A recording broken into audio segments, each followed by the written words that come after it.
Hey there, Don. Good morning. Reverend Jim here. Wondering if I could have a word with you about those fancy $60 Bibles you've been selling lately.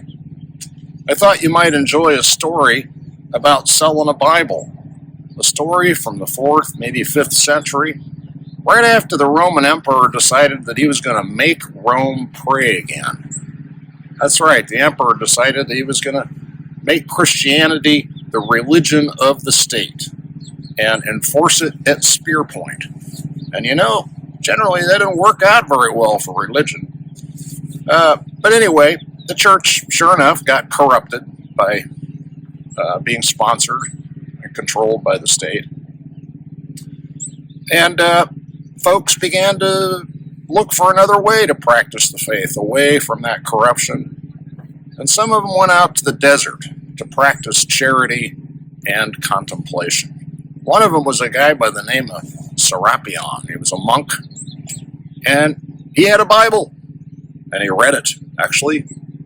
And he was very impressed with one passage in the Bible where Jesus encounters a rich young man, and the rich young man asks, "How do I get into the kingdom of heaven?"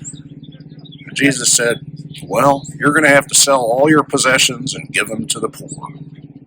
Serapion was very impressed with this, and so he sold his Bible and gave the money to the poor.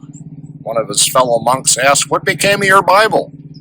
I don't see it with you anymore." Serapion said, "Well, I have sold the book that told me to sell everything I had and give to the poor."